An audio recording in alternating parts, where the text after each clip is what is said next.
Good evening, everyone. This is your evening news recap, your nightly news podcast on all the news throughout the day that I come across, giving you my take as somebody who aspires to be a politician in the near future. Hopefully, all you guys are having a wonderful day. Happy Friday, everyone. The weekend is here.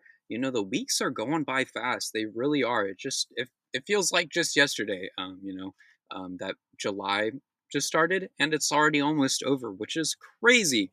Hopefully, all you guys are doing well. It's been an interesting Friday to say the least. But before we start this news recap, I just had Chinese food for dinner, so I got a fortune cookie, and I figured, might as well, read the little fortune on here. Why not for funs and sillies. While I do this, if you're new here, subscribe. That would be pretty cool. Um, the camera's freezing up because my computer's shitty. But if you're new here, subscribe. That would be sick. We're on our way to 500 subscribers. So subscribe. Help me get a new computer so I can not have freezing content and completely close out of the screen. So I'm on my home screen now. What are the odds this works? Are we back? We're back. It's hot today, guys. I'm sorry. Okay, here's the fortune. A real friend asks to spend time with you, not money. That's pretty good. It's true. It's true. There you go. See if it'll focus. A real friend asks to spends time with you, not money. Keep that in mind, everyone. Anyways, sorry for the freezing, all of that. Subscribe if you're cool. Let's get into the news content from the day. It's been an interesting one, so let's roll into it. Moving into the Trump administration segment, as we do, the first topic we have is the FCC has approved Paramount's Skydance merger. The Federal Communications Commission has approved Paramount Global to complete a merger with Skydance Media. FCC Chair Brendan Carr said in a statement, Americans no longer trust the legacy national news media to fully report accurately and fairly. It is time for a change. That's why I welcome Skydance's commitments to make significant changes and at the once storied CBS broadcast network. Carr said Skydance has made written commitments to ensure that the company's new array of news and entertainment programming will embody diversity of viewpoints across the political ideology spectrum, and that CBS reporting will be fair, unbiased, and fact-based. I'm going to be real here. I don't believe anything about that. And here's why. I strongly think that CBS is just going to be turned into another Fox News. The reason for that is Trump got so much in broadcasting. Essentially, he took over the entire late night show. And not only that, he was the one who was making those deals in the first place for this deal to go through. As unfortunate as it is, it's bound to happen, truly is. There's a reason why this deal went through, and it's not just because Trump got so much for free. There's always a reason. It's never just for free. Just like it was with the plane. It's crazy that we still aren't it's crazy that we aren't talking about that anymore. But hey,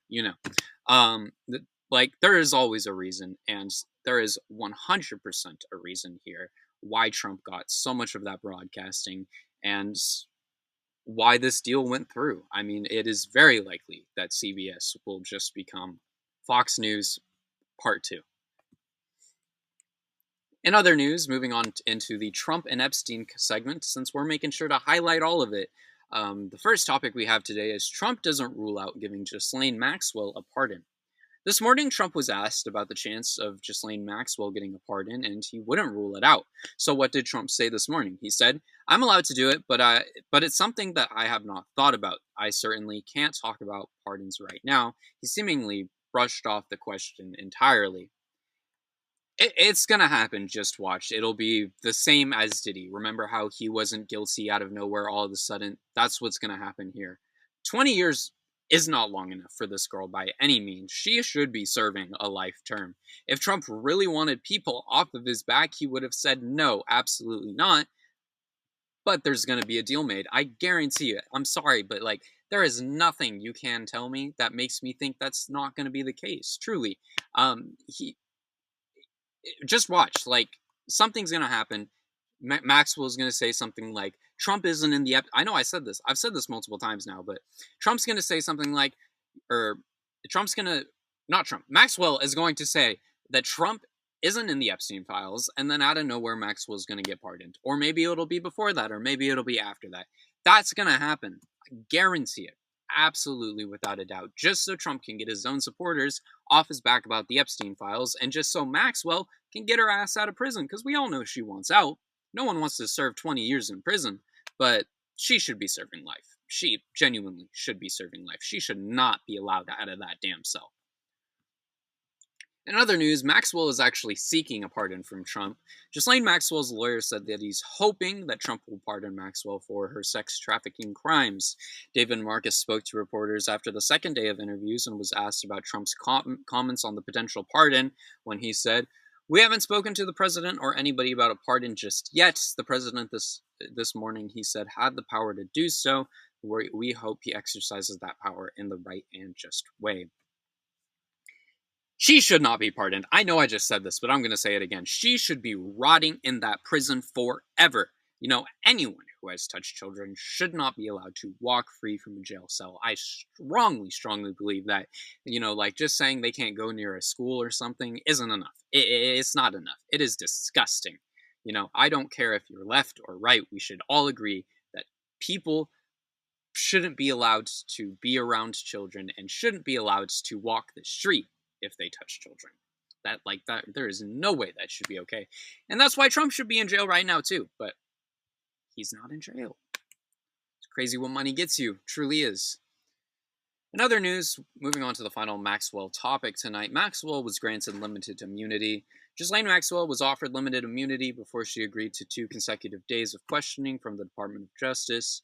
Proffer immunity is normally granted for individuals that prosecutors are seeking to cooperate with government in a civil or in a criminal case in exchange for limited protection against self-incrimination.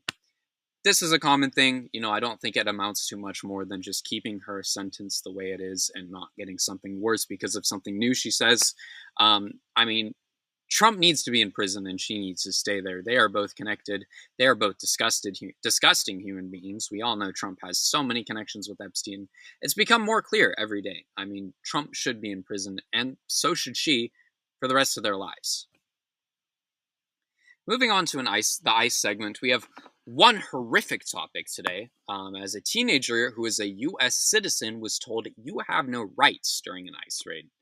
On a May 2nd, early in the morning, teenager Kenny Lanez Ambrosio was driving to his landscaping job in North Palm Beach when he, his mother, and 2 of his friends were pulled over by Highway Patrol, which swiftly turned into a violent arrest. The officer asked for the identification, then called for backup when other officers arrived with U.S. Border Patrol.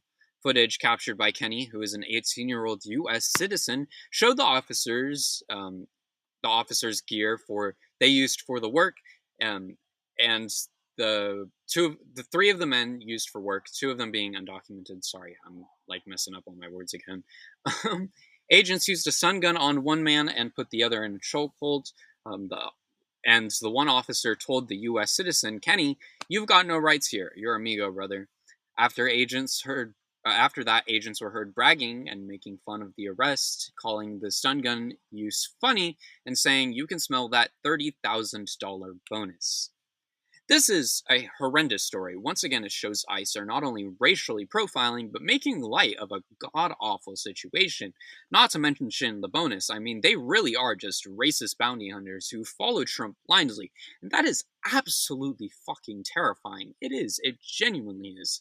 This agency needs to be shut down. Their facilities need to be closed. They are a huge problem in this country, and Americans should not stand for it. They really shouldn't. Moving on into our other news segments, we have 4 topics in here tonight. As the first one we have is South Park creators fake apologized to Trump. After dropping one of the biggest episodes in the show's history, South Park creators Trey Parker and Matt Stone made a fake apology to the administration at Comic-Con.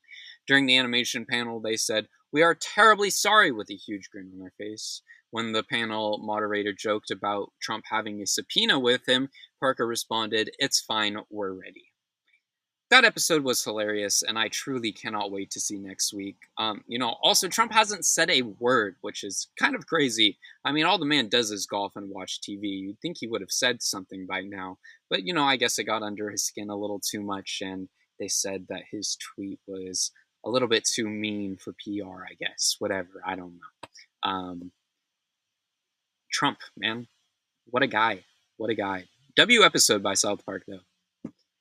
In other news, Jerome Powell has told associates that he won't resign. Federal Reserve Chair Jerome Powell has told multiple associates and allies that there is no chance he will bow to the Trump and resign. Vowing to withstand the next several months of Trump's attacks on him, the top central banker argues he must stay in put for more than just personal reasons. He believes his fate of chairmanship is now linked with the Fed's independence overall. Senator Mike Rounds of Dakota said, "He feels very strongly that it is his responsibility to maintain independence. I've asked him, and he will say, no, that would reduce the independence on the Federal Reserve." Powell is set to last until May 2026 and is seemingly will remain a White House target. This is good. I don't care who it is. Somebody's got to stick it to Trump. I mean, Trump needs to be prevented from destroying this economy even more. And if it's Powell's stubbornness that does that, so be it. I genuinely have no complaints. Let him do what he wants. I mean, somebody needs to stick it to Trump. Don't care who it is, as long as it's someone, Trump needs to be shown that he can't just take over the entire country. It's not what he's allowed to do as president. In other news, John Harbaugh, the coach of the Baltimore Ravens, has shown support for Donald Trump. Baltimore Ravens coach John Harbaugh recently visited with Trump as an opportunity to meet with the man. Harbaugh and his family, including Jim Harbaugh, his brother, coach of the LA Chargers, went to the White House earlier this month. Harbaugh was asked why he chose to do so when Trump has frequently lashed out at Baltimore in 2019, calling it a disgusting rat and rodent-infested mess where no human being would want to live. Harbaugh said, "How you frame that question? I would have framed it like, you got a chance to visit with the president. Man, what was that experience like?" Harbaugh continued, "It was amazing. It was awesome. And I promise you, I root for our president. I want our president to be successful, just like I want my quarterback to be successful, and I want my team to be successful. And it was an amazing experience." His excuse was that his brother has met more presidents than him, so he wanted to go, and meet another president, which is a horrible excuse when his brother is not only going himself, but really a brotherly competition. That's your only excuse for that. I mean, going to see the most controversial man in the country right now, and arguably in the world, is going to make you controversial. I don't know what he expected. People related to sports should stay out of politics, and people related to politics should really stay out of sports. I'm sorry. It creates a problem for the fans, for the staff, and for the players that we don't need. I'm just glad my Browns aren't doing this. Go Browns. I know I just said that while I'm talking about politics, but hey, I didn't say that. In other news, moving on to the final topic tonight, a Tennessee woman was denied prenatal care because she isn't married. A Tennessee woman has said she was denied prenatal care by her physician due to her being unmarried. During a town hall meeting in Jonesboro, Tennessee,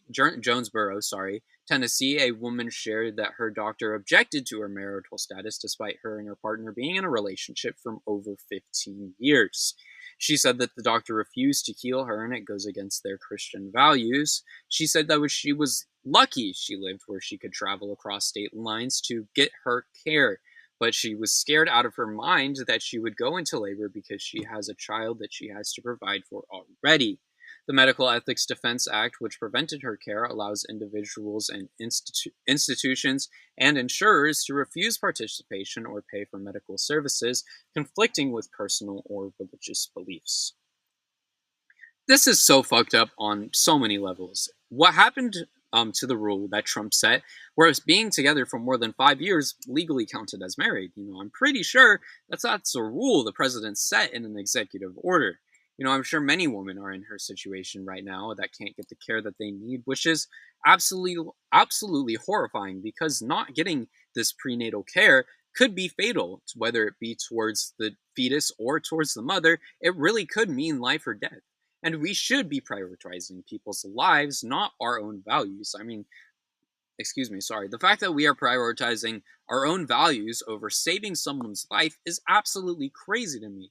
You're telling me that, like, your religion is more important to the life of a human being. As someone who's than the life of another human being, especially as a doctor, like, as someone who's not religious, that just sounds so crazy to me. And I know there are a lot of religious people, and I know, I've talked to religious people about this as well, that have said, they do agree that from the outside point, it sounds crazy. But, like, why do you believe in that if that sounds so crazy? Like, that's not a dig, like, at religious people. I think religion is very important. If something gives you faith to keep going, absolutely believe in it 100%. You do you, gang. Like, I've struggled so many times with mental health and getting through my day-to-day life, and if that is what helps you, that is wonderful. 100% commit to it. But as someone who just isn't religious, I don't understand it. I've learned so much about it too, and I still just don't get it. I really don't. I don't see why we're not prioritizing human lives over that. I really don't. But with that being said, thank you all so much for watching today's episode. I hope you all enjoyed. Today, not much happened, but it's the weekend. So hopefully all you guys have a wonderful weekend. Be sure to subscribe if you're new on YouTube. Drop a like, drop a comment down below. Let me know your take on all the news throughout the day, or hate on me if you want. That's cool too. It boosts the video. If you're on Substack, please consider subscribing. All funds go to me. They'll help me pay for the things that I'll need to pay for in college, like food and clothing and all those kinds of things. But if not, you can always subscribe for free. I truly do appreciate all forms of support on this content. It means the world to me. You guys are goated. You guys are legends. Have a good one, guys. I will see you all tomorrow. Later.